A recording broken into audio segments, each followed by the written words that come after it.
In example 6, it says list the possible roots of f of x. Now this relates to the rational root theorem because we have a leading coefficient 3 and then we have the constant term negative 12.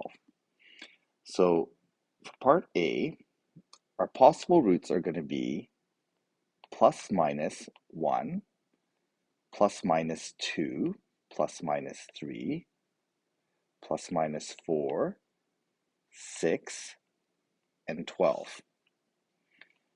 Okay, so those are our integral roots, or possible integral roots. Because there is this leading coefficient of 3, we also have to consider that that could be in the denominator. So we can have plus minus 1, so we take the integral roots and divide by 3. Plus minus 2/3. 3/3 is already going to be expressed with 1. So we end up go to 4/3. And then 6/3, 12/3, those are all whole numbers. So those are our rational roots, or possible rational roots. Part B is asking if 3x plus 1 is a factor. Well, 3x plus 1 gives us a root of negative 1/3. And we can check this using the factor theorem. So I can plug in negative 1/3 into the expression and see if I get a remainder of 0. So negative 1/3 cubed plus 4 negative 1/3 squared minus 35 times negative 1/3 minus 12. So working this fraction out, it's going to first of all be negative 3 over 27, which will simplify. This is going to be positive, so 4 over 9. This will be positive as well, so we get 105, oh sorry, 35.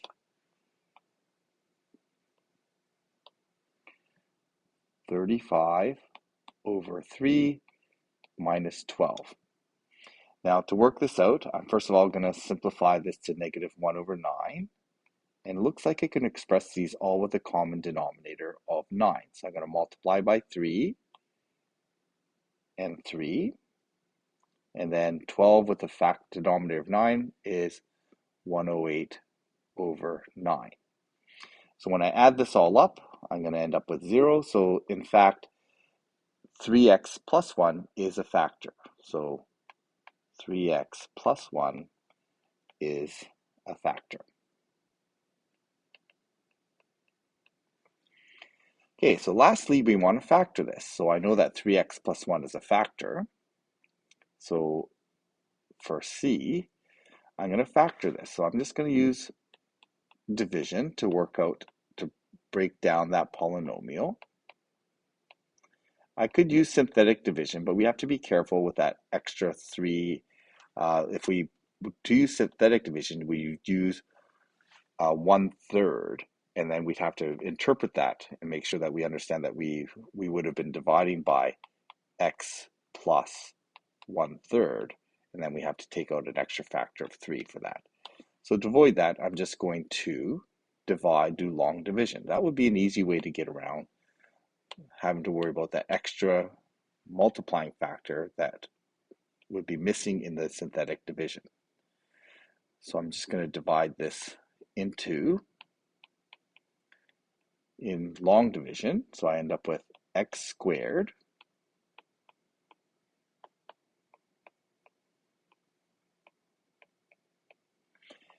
okay, and then plus x. So I'm going to bring down the 35x. I end up with 3x squared plus x. Subtract these, I get negative 36x. Bring down the 12. And so I end up multiplying by negative 12. And that's going to give me negative 36x minus 12.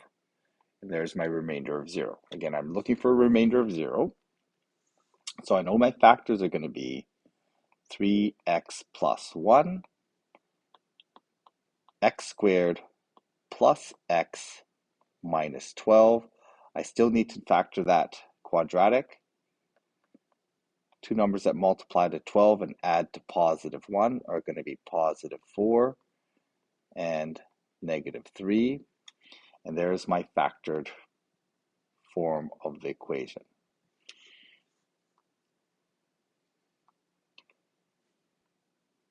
Okay, solving this, if I want to solve this, we can solve by the graph, but really we're looking for zeros. Okay, so that's a big part, is understanding that we're actually looking for zeros on this function.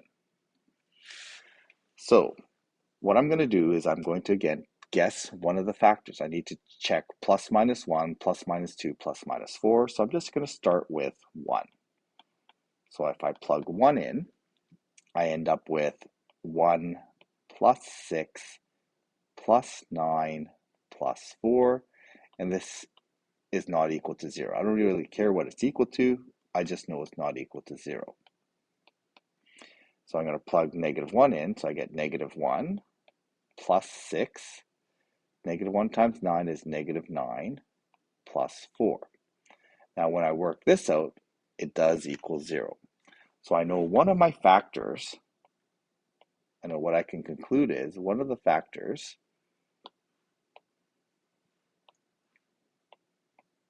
is going to be x plus 1. So breaking this down, I'm going to use my synthetic division. 1, 6, 9, 4.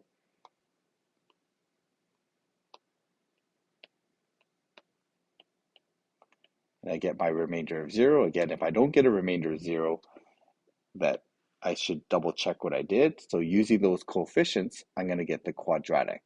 X squared plus 5x plus 4. So we can then further factor this. It's going to be x plus 1. The quadratic factors into plus 1 plus 4. So we end up with a double root at plus 1. Now, because we are solving an inequality, we're going to do this.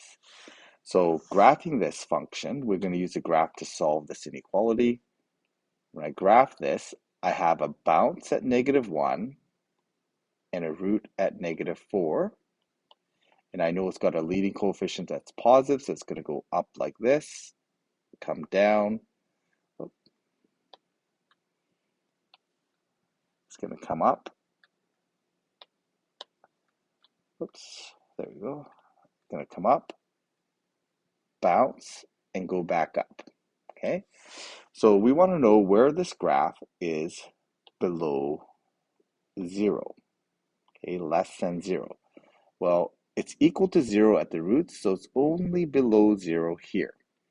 So the only place that's below 0 is from negative 4 and left. So then the solution then, we can write it as negative 4, like that, or x is less than negative 4. That represents the solution area of this problem.